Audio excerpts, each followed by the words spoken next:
When you travel in a country where you have never been before, you feel quite insecure. You probably need to make decisions all the time. So you are tense, you're nervous, you don't know where to go, you don't know how to act.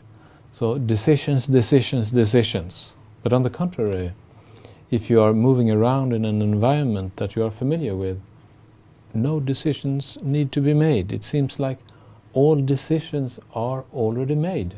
Like whatever you confront, whatever you do, you have a feeling that tells you exactly what to do. So you don't even need to think. So this is the same thing as we were talking about before. No decisions are needed. But then your example seems almost trivial. What exactly are you trying to tell us? I mean, what I've understood and what Harald was trying to say was, if you don't have enough knowledge about something, then the decision will be hard to make. But if you have extremely good knowledge about what you would like to do, then you don't need to decide because you already know what to do. So that was basically the example that Harald was trying to refer to. So it seems that there's some kind of paradox here because when we have enough knowledge, we don't need to make decisions. So when we're making decisions, we don't have enough knowledge. It seems like we're foolish when we're making decisions. Okay, yeah, I tend to agree with you with this.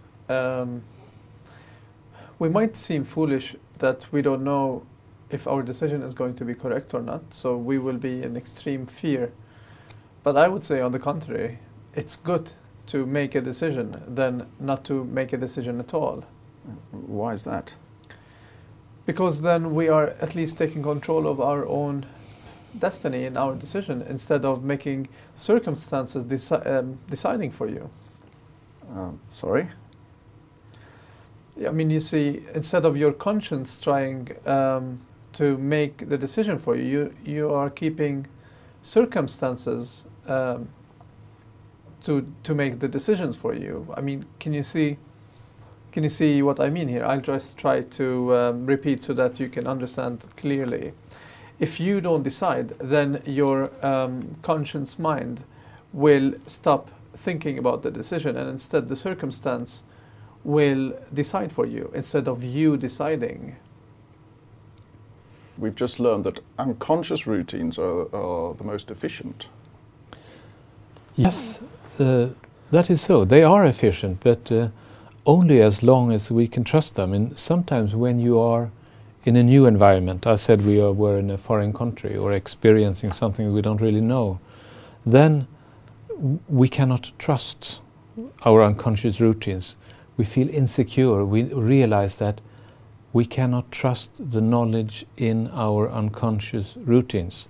So then we feel, I have to decide, I have to do something, I have to check, I have to think. So it's really time-consuming and energy-consuming to do this thinking, but we just have to do it because we are out of touch when we cannot use our normal, habituated knowledge. But surely if we don't have an intuitive sense of what we need to do, if we're not comfortable with the decisions we make, should we really act upon them in that case? Well, that is when it's necessary to think, and that is when it is necessary to make a decision. It's very good that you say you are hesitating. We should not act if we don't have a feeling that we know that what we do is right. We cannot act spontaneously. So we hesitate and we realize we have to make a decision. So we mobilize all our talents, all our competence to think and evaluate and hesitate and be afraid. And then we make a decision. And that is the area of learning. We talked about that before. We learn the new when there is conflict, when there is tension, when we do not use our automated, we do not use the old knowledge, we use the new knowledge. Okay, but maybe you're referring to the use of knowledge when we know the situation. I mean, yes, when you know the situation, then you know what to use, what knowledge is actually applicable in that area. But what if you don't know the situation? Well, that's how it is. Then we need to decide, make a decision based on uncertainty. Okay, but maybe that's common sense. I mean, aren't all decisions based on uncertainty? Well, you are very wise there. That's how it is. All decisions are based on uncertainty. That is really why we need to decide. Because if we were not uncertain, we would just act without making any decisions. So, yes, this underlines the whole essence of it. We make decisions because we are uncertain. But how does this relate to our ability for rational thinking? That's, yeah, rational thinking. I have the same question.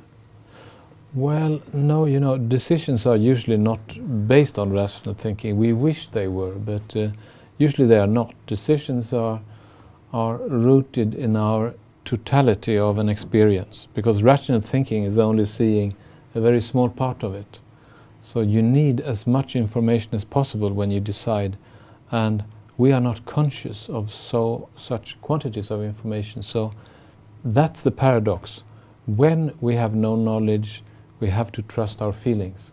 Like the emotions are like a giant probability calculus. So the intuitions are there, and we are really tense, observing everything, and then we get a feeling. We are uncertain, but we still act. That is when decisions are needed. Shall I do this? Shall I do that?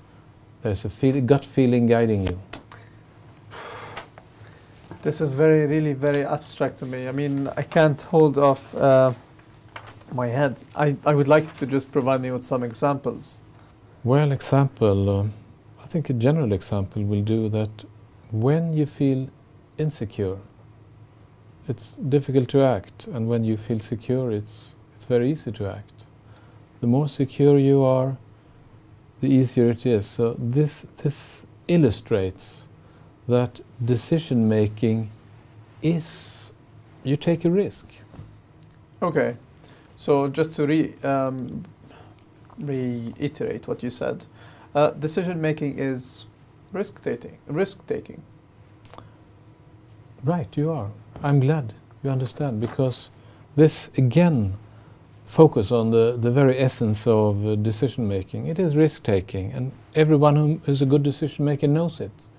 That's why they say, I mean, successful people who make in power games, people who are good in the finance sector or become the highest boss, they are risk takers, they are gamblers. They can one day lose their job, and still they gamble for billions of dollars or whatever. So decision making is risk taking. It's a particular type of intelligence.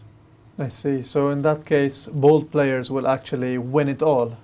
But then there's another side to that. I mean, if you don't play, then you don't take any risk, and then you don't have to lose, right? So.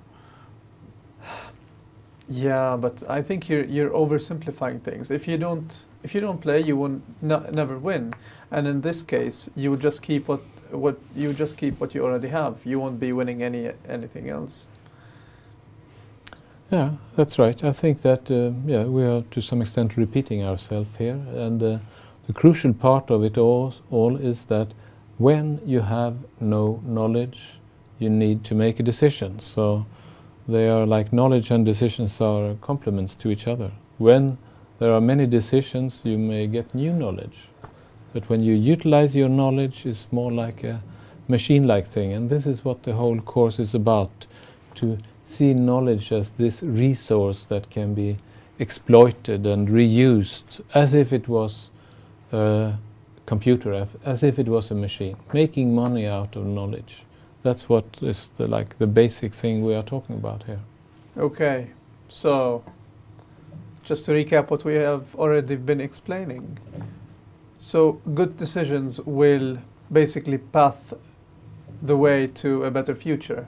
But you learn just as much from bad decisions as good decisions, surely. Okay, but good decisions path the way, or give a great path to the future. I would say that all decisions are creating your future.